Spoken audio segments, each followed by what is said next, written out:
여러분과 함께 오늘 또 4강 수업을 함께 동행하게 되어서 굉장히 즐겁게 생각합니다. 그러면은 4강 수업을 시작하겠습니다.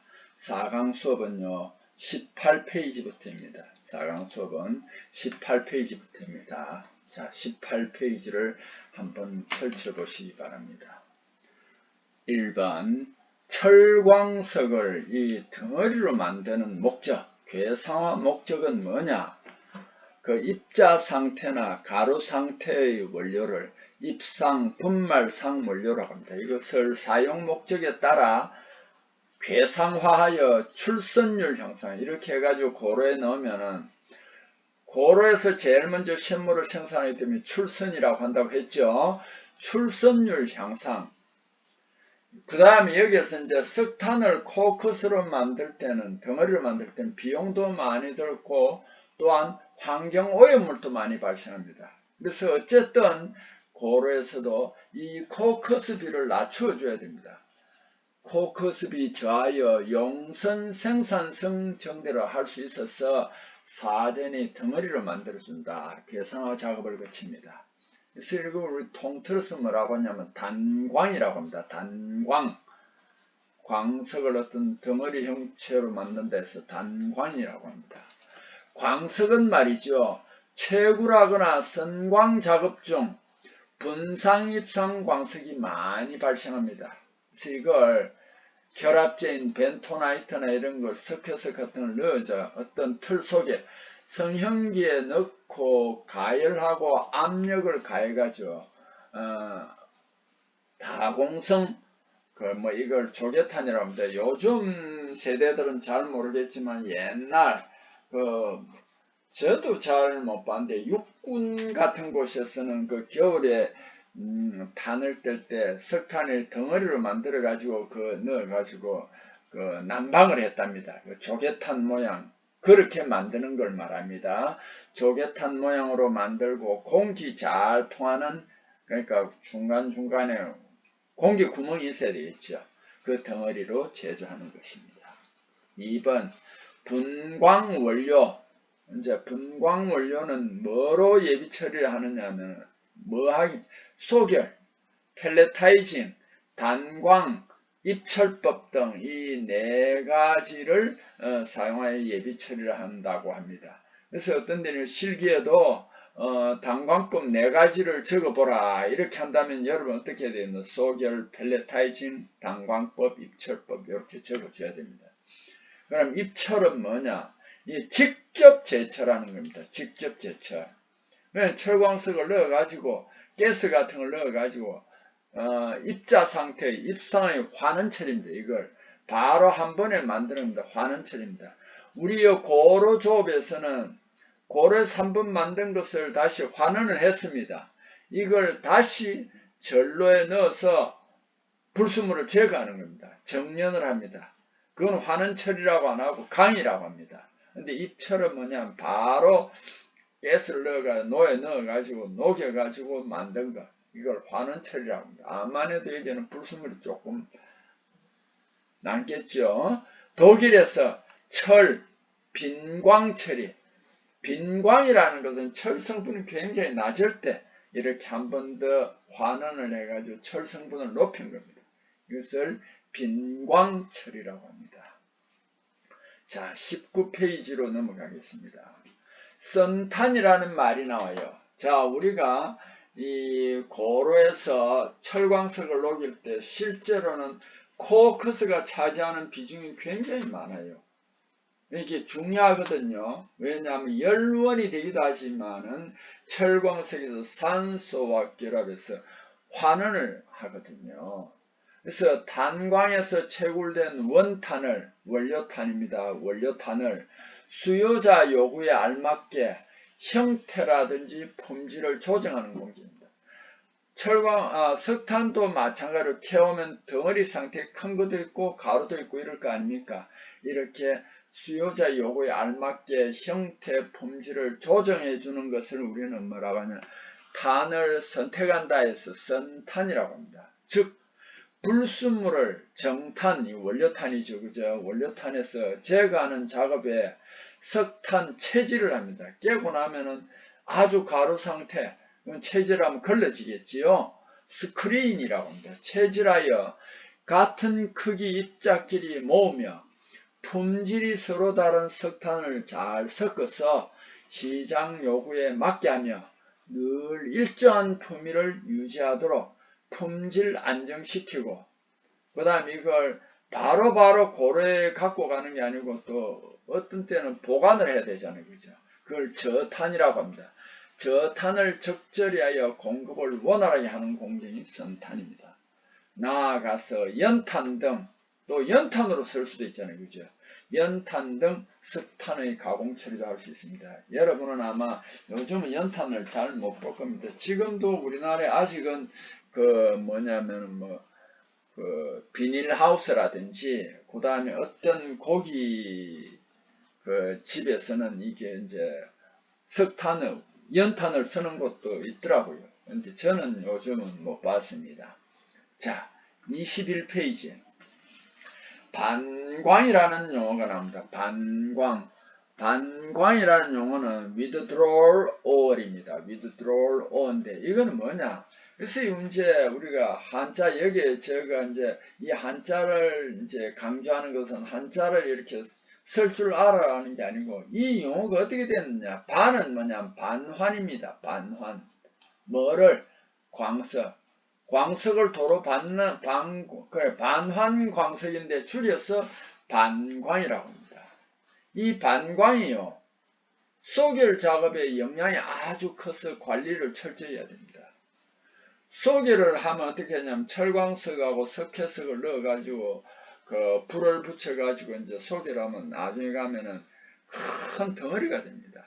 이걸 이제 배광을 합니다. 광석을 이제 배출해가지고 너무 크니까 한번 깨야 되겠죠.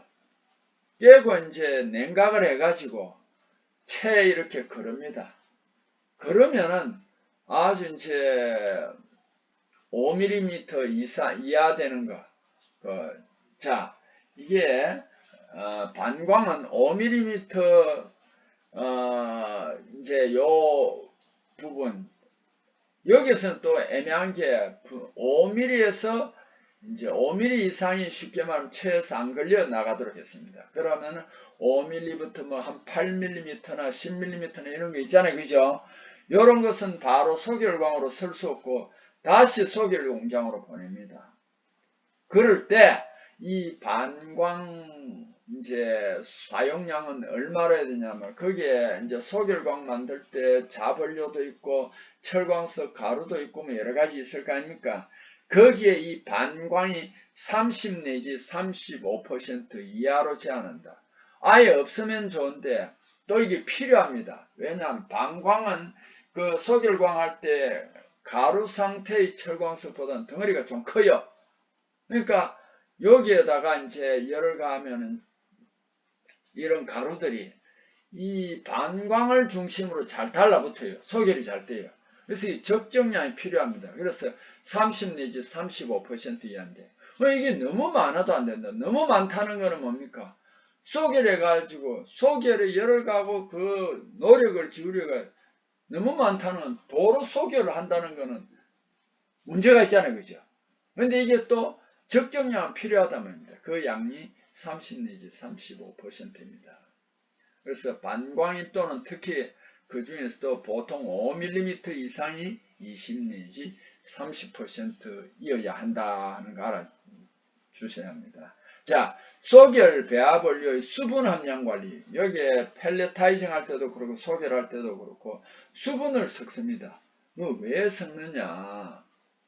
목표 수분 설정은 장입원료 통지도라든지 풍상 온도라든지, 풍상이란 바람을 불어넣어 주는 겁니다. 풍상 부압이라는 것은 전기 온도보다 낮추어 주는 거. 이게 부압이라고 합니다. 배광부가 나오는데, 배광이라는 것도 요것도 한자로 되었습니다. 배광은 뭐냐 하면은 광석 배출이다. 배광은 광석 배출이다.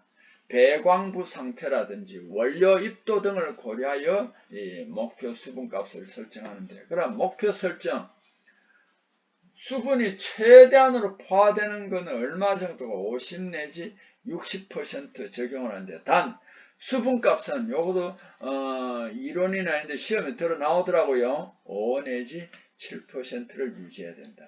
그럼 이 수분 관리는 어떻게 해야 되느냐? 제일 좋은 건 중성자 수분계를 사용해서 확인을 해야 되고, 또 뭐 건조를 시키거나 손으로 뭉쳐보는 법 등도 있습니다. 근데 중성자 수분계로 하는 게 제일 정확하겠죠. 자, 수분을 소결에 첨가하는 목적. 요것도 실기시험에도 자주 나오더라고요. 미분을 가루 상태의 원료를 덩어리로 만든다. 응집시켜준다. 그 다음에 통기성을 향상시킨다. 이게 무슨 말이냐. 수분이 있을 때 뜨거운 열기가 오면 이게 날아갑니다. 수분이 접촉했던 부분에. 그래서 거기에 이제 구멍이 생기는 거예요. 통기성 향상. 그 다음에 수분이 있으면 소결할 때 여기에 먼지 나옵니다. 이걸 수분이 약간 액체 상태 흡수를 해가지고 나중에 이제 제거를 할 수 있어요. 그 다음에 비산, 이 가루 같은 게 막 날리는 것을 방지해준다. 그걸 비산이라고 합니다. 소결청의 온도 900에서는 온도가 이제 비슷하게 이래줍니다. 자, 맨 밑에서 이제 그 제일 위에 소결할 때까지는 이제 점차적으로 밑에서부터 위로 이제 수분이 낮아져야 되겠죠. 이걸 구배라고 합니다. 소결청의 온도 900 개선을 해줍니다. 열효율 향상한다. 이런 것들이 수분을 소결에 첨가하는 목적이다. 이런 것들이 실기에도 얼마든지 나올 수 있습니다. 꼭 좀 알아 주시면 아마 여러분 실기시험 칠 때도 도움이 될 거예요. 자, 그 다음 페이지로 넘어갑니다. 22페이지입니다. 이제 조제제라는 말이 나오는데, 조제라는 것은 뭐냐면 여러분 저 꼭 좀 알아두세요. 이 제자라는 것은 한자로 제자라는 찌꺼기 슬래그입니다. 그래서 우리 소결광 할 때도 마찬가지입니다. 소결광 할 때도 철광석 가루에다가 이 석회석을 넣으면 석회석은 거기에 있는 불순물하고 합쳐가지고 뭐가 되냐면 슬래그가 됩니다. 그래서 석회석이 반드시 필요한데요. 이 제는 아입니다. 제는 슬래그입니다. 조는 만드는 것, 슬래그를 만들어준다. 슬래그 만드는 것을 조제라고 합니다. 조제 성분 측면에서의 배합 반응 기구. 그래서 이제 여기 이제 소결광 만들 때 여러 가지 성분이 들어갑니다. 왜? 슬래그를 만들기 위해서. 그 중에서도 이 여러 가지 성분이 들어가는데 조제 성분 중에서도 제품 강도 측면에서 요것도 이론에도 잘 나옵니다. CaO하고 SiO2는 강도를 증가시켜 주더라. Al2O3하고 Mg하고 결정수, 이건 수분이죠. 이거는 강도를 감소하더라. 조제제는 그럼 뭐가 있느냐? 지금 나왔죠. CaO, SiO2, Al2O3, MgO 등이 있습니다. 요것들은 생산성이나 소결광 생산성이나 코어커스, 그래 코어커스를 이제 만들 때, 고를 만들 때 코어커스 원 단위, 어쨌든 코어커스가 적게 들어가면 좋겠죠. 생산성, 코어커스 원단위, 제품 강도에 영향을 미칩니다. 여기에서는 주로 뭐 소결광 만들 때도 있지만 여기 어디에 들어가느냐 하면은 주로 이제 그 고로 원료로 집어넣었을 때 그 영향을 미치는 것을 설명하고 있습니다. 코어커스 원단이 CaO 증가할 때, 여러분요, 이 CaO 증가할 때 융점이 저하입니다. 자, 여러분 꼭 좀 알아두셔야 되는 게, 우리가 금속은 이제 이게 금속 재료에서는 이제 상태도에서 있지요. 금속 성분 하나보다는 이런 여러 가지 금속이나 비금속 원소가 들어가면 용융점이 저하입니다. 대표적으로 우리 철, 탄소 평형 상태도에서 순철은 1539도씨에서 녹습니다. 그런데 탄소가 4.3% 들어가면 1130도에 녹습니다. 무려 4,500도 정도 용점이 저하입니다. 마찬가지로 코어커스 원단이 CaO가 증가하면 융점이 낮아지는 당연하겠죠. 그 다음에 코어커스 사용량이 줄어듭니다.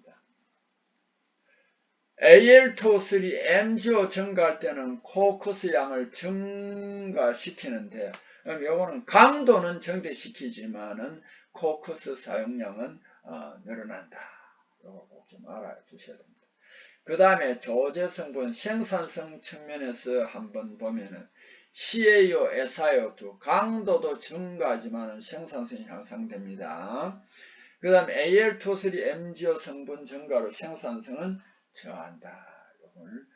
요런 게 이론이나 실기시험에도 나온다는 거 꼭 좀 여러분 기억해 주시면 좋겠습니다. 조제 성분 조정 필요할 때 CaO의 석회석 첨가.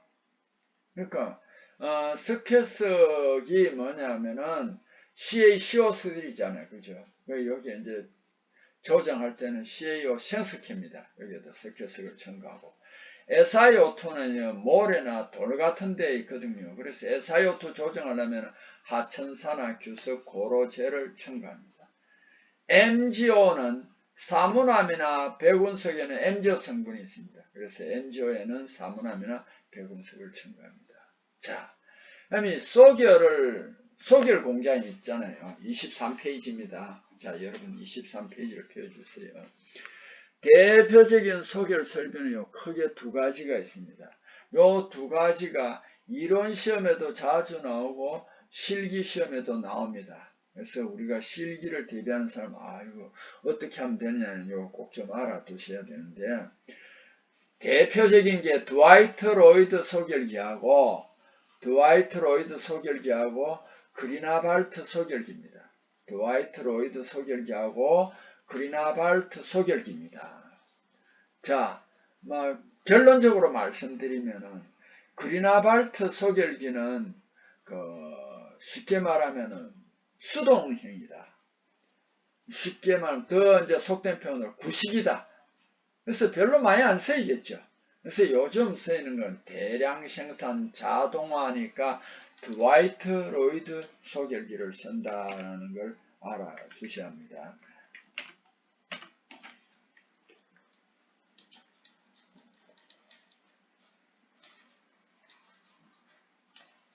자, 드와이트 로이드 소결기는 이렇게 영어로 드와이트 로이드 이렇게 되어 있죠. 그래서 이 약자를 줄여서 DL이라고도 합니다. 그리나발트는 이 다 독일어입니다. GW, 대문자 GW 이렇게 합니다. 요게 이제 GW가 되겠습니다. 꼭 좀 알아두세요. 자, 드와이트 로이드 소결기 장점은 연속적 대량 생산입니다. 여기에도 이제 소결하거나 코커스 할 때 더스트 같은 게 많이 나옵니다. 집진장치 설치가 용이합니다. 그 다음에 고로 자동화 가능합니다. 그런데 그 대신 연속적 대량 생산하니까 어떻게 됩니다. 단점은 기계 부품 마멸이 큽니다. 배기 장치의 누풍량, 공기를 빼내는 장치의 누풍량, 바람이 새는 게 한 20 내지 80% 정도. 그 다음에 소결이 불량할 때는 자동으로 쭉 가는 거는 재점화가 불가능합니다. 그리고 전력 소비가 증가합니다. 왜냐면 소결 냄비라고 하는데 이게 쭉 가면 하나가 고장나면 전체가 정지해버립니다. 이 단점이 있습니다.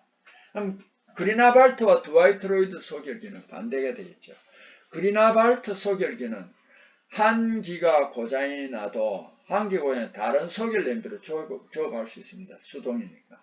소결 냄비가 고정이 되어 있습니다. 장인 밀도가 균일하게 유지합니다. 항상 동일한 작업을 할 수 있습니다. 근데 이거는 대량 생산에 부적합하고 상대적으로 소량 생산에 적합합니다. 요즘처럼 가성비를 많이 따지는 시대에서는 이거는 부적합합니다. 조작이 복잡합니다. 쉽게 말하면 개인적인 기술이 좀 필요하겠죠. 조작이 복잡하고 수동적인 요소가 많아서 많은 노동력이 많이 소요됩니다. 많은 노동력 소요됩니다. 또 많이라는 말은 필요 없죠. 그죠? 많은 노동력 소요됩니다. 자, 여러분 23페이지에서도 이 부분은 많은 노동력 소요하는 이 부분에서는 여러분 좀 고쳐 주시기 바랍니다. 꼭 고쳐 주세요. 자, 중복이 되어 있으니까 자, 꼭 좀 고쳐주세요. 자, 결론적으로 이 소결기는 드와이트 로이드 소결기는 뭐냐면 DL이다. DL 꼭 좀 알아두시고 DL입니다.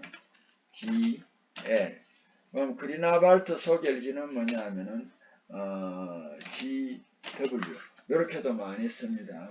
어쨌든 요즘은 연속적 대량 생산 고로 자동화에 필요한 것은 드와이트 로이드 소결기다. 요것도 실기나 이론 시험에 자주 나옵니다. 자, 여러분 4강 수업도 저와 함께 해주셔서 감사하고요. 자, 다음에 또 즐거운 마음으로 5강 수업 시간에 찾아뵙겠습니다. 수고했습니다.